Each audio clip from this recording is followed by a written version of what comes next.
Hey everybody, welcome back to 608 Fab. It is crawler hauler weekend here.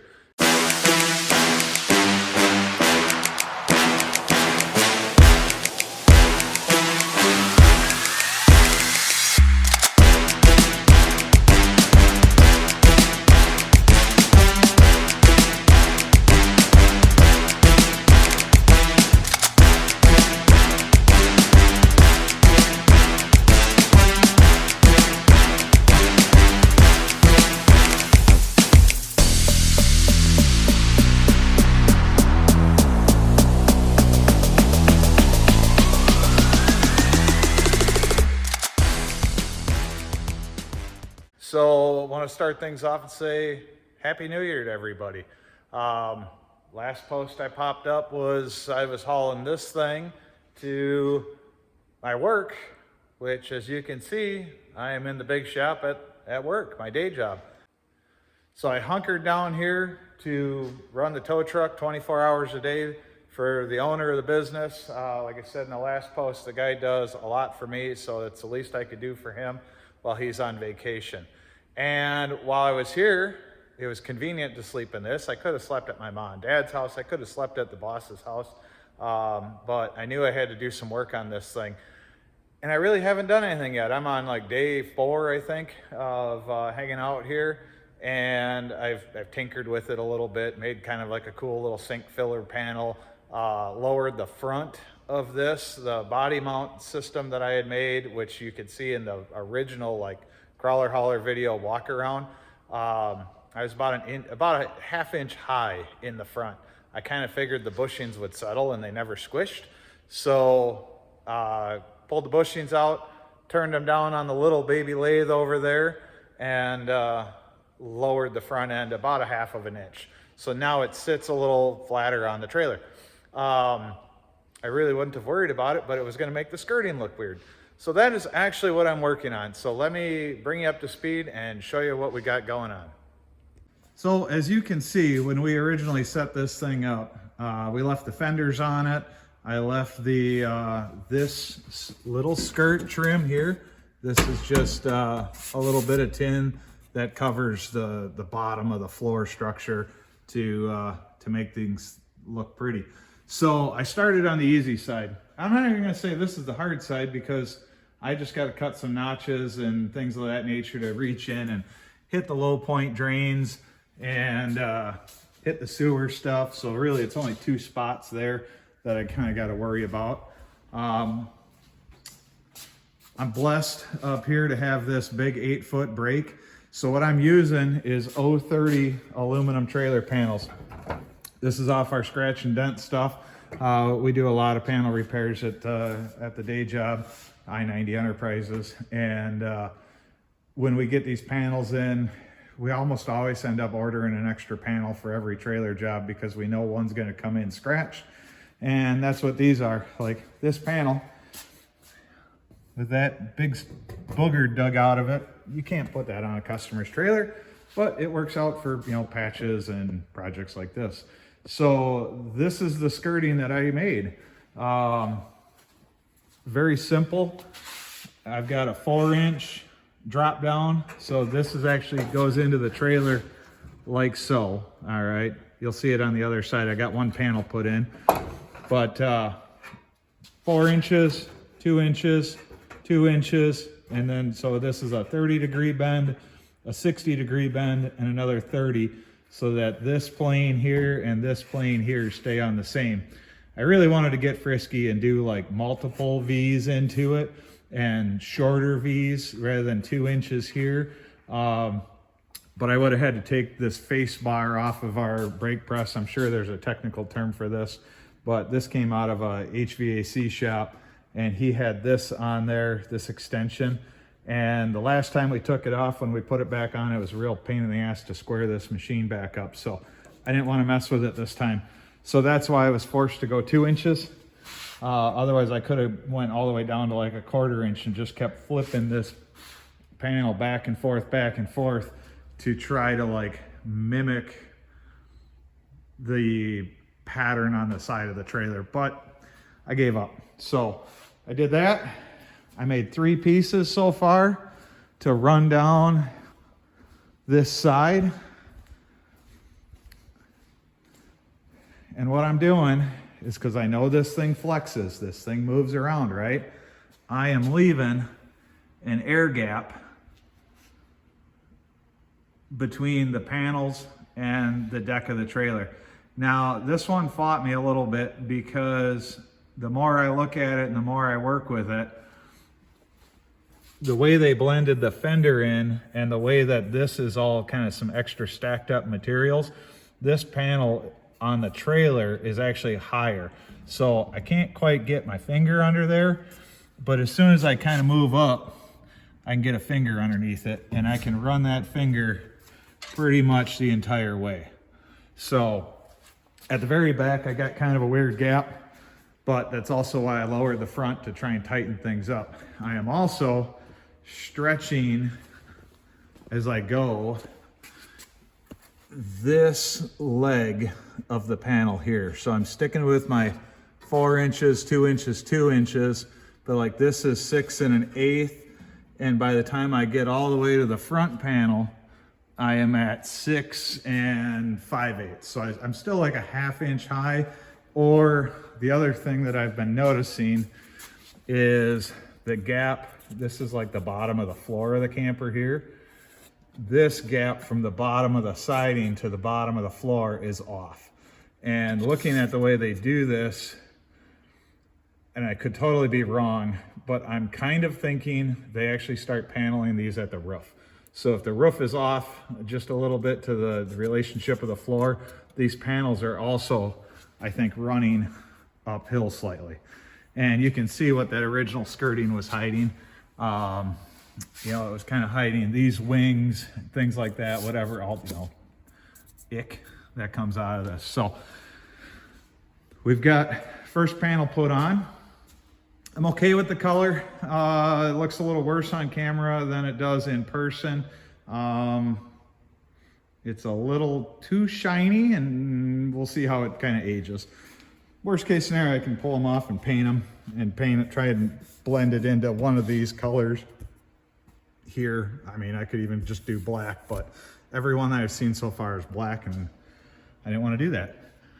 So when we come to the back, so now we've dropped that little 3 or 4 inch skirt down 13 1/2 inches. This flails back and forth, okay? It's literally just screwed on at the top. And one of the guys at the shop, right before he left for New Year's, I said, hey, take a look at this thing. Give me an idea. I put bends in the back. You know, this bend stiffens the panel up from front to rear. And then I put other bends, you know, like this has got a kink in it. Ooh, there we go. That one's folded over. I put a double bend in the back side. I don't think you can really, oh, there you go. You can see that. That stiffens everything up, but it still flops. But if you look at that, it doesn't flop in the front. So my guy, Ben, he's crafty and creative. He says, do it like a shipping strap. So I bolted, this is another piece of 030 panel. And I bolted that. I would have riveted it, but the guy that's got a rivet gun in his toolbox up here at the shop has got that locked up, so I didn't have a rivet gun handy. So I put a 1/4 bolt through that with a top lock nut. This is just a 3 inch wide, roughly, piece of 030 aluminum, and I screwed it to the deck. You come back here, it moves, but it doesn't move much. And by doing it like this, as this trailer frame here moves up and down, this panel can still float, which is why I didn't attach this panel to this deck. I could have very easily attached this panel to this deck, but this deck, especially in the dead center of the camper, when I load and unload off of the back, it arches up and down, just like the big semi-trailers, right? You see the big crown in a semi-trailer when it's going down the road. And right now, without any weight on the back, that trailer is a little bit of a smiley face. once you push weight on the back, it actually pushes up on the dead center of this between the wheels and, or it doesn't push up, but it pries up between the axles and the gooseneck riser. So let's pop some panels on this thing.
That gives us the first step.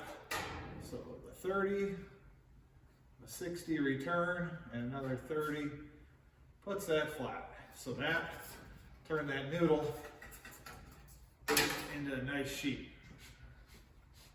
Stack that up, make another one.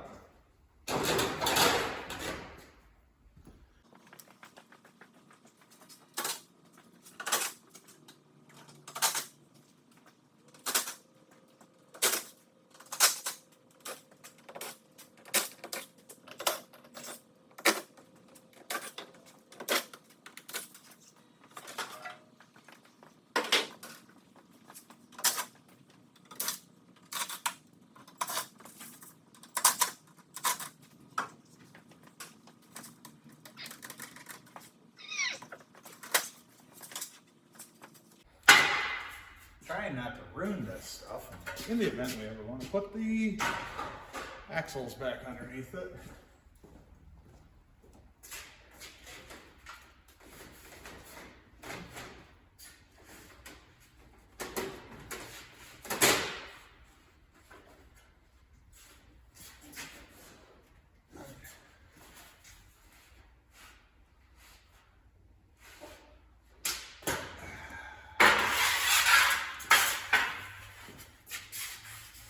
Remake some tags.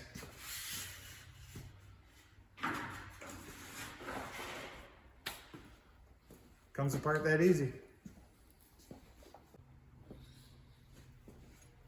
All right, so you saw me bend the sheet to this point. So I've got a 4-inch reveal. That's the first 3.5 inches you see below the original paneling on the trailer. 1/2 inch of that tucks up in their tongue and groove, roughly 1/2 inch. So you see that reveal. Obviously, this is the back side of the sheet. First bend is 30 degrees kicked up. Second bend is I flip the sheet over, and 2 inches in, I bend 60 degrees for the return, and then the last bend is another 30 degrees. So we got 30, 60, 30. And that puts these two sheets on plane with each other again. And as long as this is consistent in length, so this is 2 inches, this side's 2 inches, puts these back on the same plane. If one of these was, you could stair step this panel, this portion and this portion, if you shorten or lengthen one of these bends. So this machine, this brake, has got a nice 2-inch, it's perfect for doing a 2-inch stair step like this, or V-bend, because you just bump the first bend into the edge of this, and it's close enough for any of this kind of stuff. So the next thing I'm doing here is 6.5 inches down on this side, 6 1/8 on the other side, because on this side I'm trying to play, again, like I mentioned, at the fenders. The actual frame of the trailer kicks up for the last little bit, so I'm fudging this sheet a little bit more than I did on the other side. And this is going to be the first 90-degree bend on the underside. Got that set. Bend to 90, and then when it springs back, I end up at about 80. So we bend 10 degrees past 90. And when I bring that up, I'm within a degree or so of 90. Give it just a little bit more. There we go. So I'm at 90 right there. So that is the first return lip to go under the trailer, and then I kind of put like another bend in just to give it a little bit more. Every bend you put in this gets stiffer. So I can't do another 90 on this because this part of the panel on the inside runs into the brake. So it's about a 45-degree bend, but every little bend helps. So let's tuck this panel up in place and start cutting to fit the fender.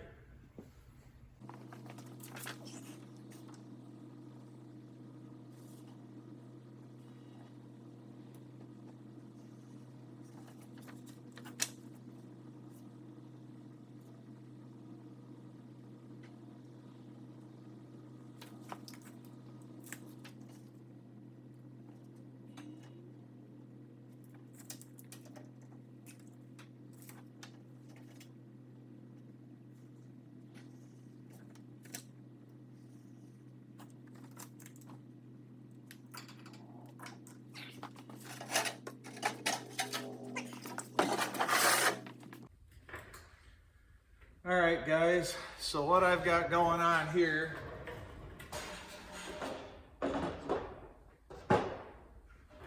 is it's time to start doing the notch out for the sewer drains, gray water, freshwater poles, hot and cold drains.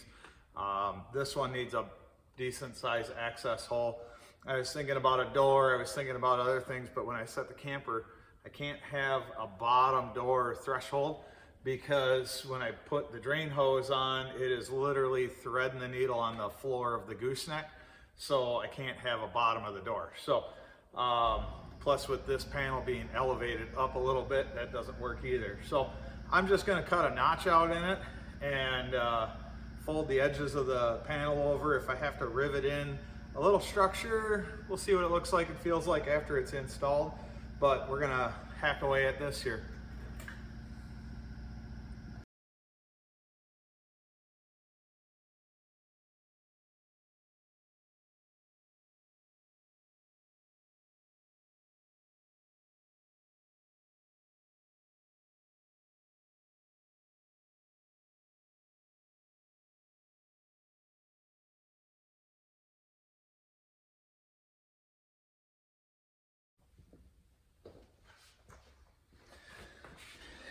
All right, so I got this. This here is going to be it's upside down, but this is going to be the notch out for the sewer pipes and things of that nature. I did lose a lot of strength here, so we'll get it installed and see what I got to do to stiffen it up. All right, guys, let's show you the progress here. I've got this skirt installed, right? Got the rear notched. This turned out good. So this is one of the low water drains, and hiding in there is the drain. 5-inch hole saw, I think, is what I used there. It worked out quite well. I might do a porthole hatch from like a marine application for like going through a transom or a splash well that's sealed up. Obviously, we don't need to seal the water out, but I don't really like the look of that, but that works out good. It's got some cool little trim on it that I had here at the shop. Got this pretty much well installed. Here's my sewer notch outs. All right, so I got the pull handle for the crap tank there. I got obviously the crap tank drain, and then I got the pull handle for the gray water hiding up in there. And above that, there's 2 more freshwater low point drains. So I got good access to all that. So then I used some more of those tabs.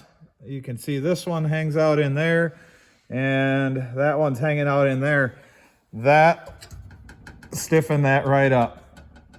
So that's a good system that my guy Ben helped me come up with.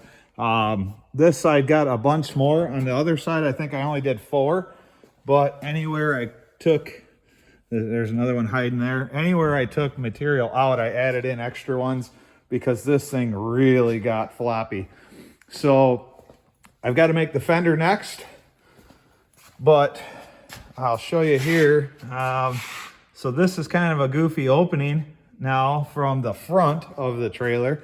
What I ended up doing, and I do this after I do the fender, because that panel right there is the drop off of the chunk of panel I had from the fender. And I capped that front there, and we're trying to seal that up a little bit to keep it from packing wind and air underneath it. I might actually go straight across the rest of it, but that's all I had for drop off. So I'll probably just notch this back, make a nice looking kind of end to that panel. But that I used from the drop off of the fender cover, or I don't know, wheel well delete kit that we're installing here. And I'll show you how I did that. So there's the original fender right there. I just traced it out on here. And I'm running it a little lower. So that fender ends right here. And then I came straight down and I put a little bit of a bend in it right about there. And that little bend should come all the way down and fold underneath this so I can tuck a row of screws in there. So I'm gonna cut that out and get that screwed on. All right, so I got that fender on. Fender weld delete kit, we'll call it. Got that one on. I missed a little bit on this one that I didn't on the other one. I kind of got a weird, and I noticed it after it's all installed, a weird little point here that I didn't have on the other one. But hey, you can only see one side at a time, and if I didn't point that out, you probably never noticed that it's different from one side to the other. I put a little kink in them to try and tuck them down. That's gonna just keep from catching wind. I did the same thing on the other side. It looks a little nicer though.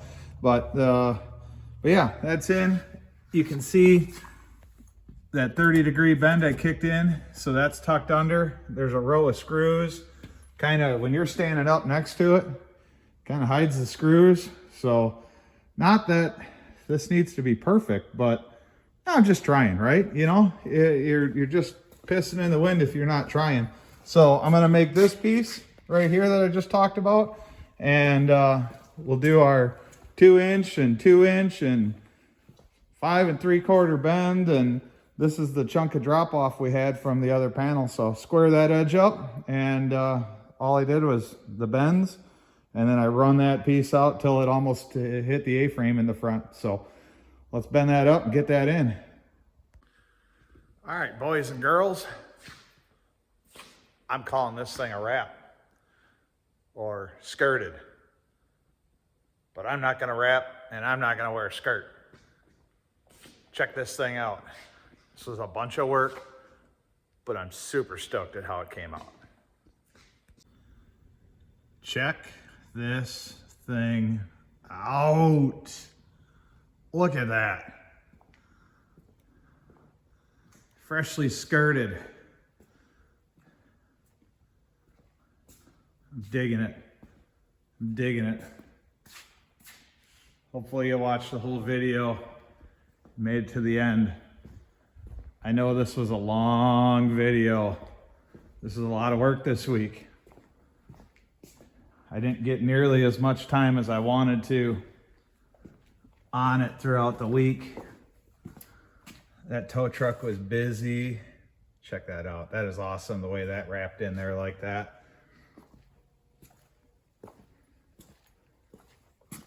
That tow truck was busy. I didn't get much sleep a couple of the nights, but we got it done. It's 10 o'clock at night, Saturday night. I'm gonna call it quits. I got to caulk a few things in the morning, just to butter in some gaps, hide the flaws, as a guy would maybe say in the trim industry. Clean this place up so it's ready to rock and roll Monday morning. The boys get back to work. A couple other little tidbits I'm gonna do tomorrow. That's the spare tire. That's actually gonna get mounted using that bracket on the side of the job box. Fits on there perfectly. I gotta cut the handle off.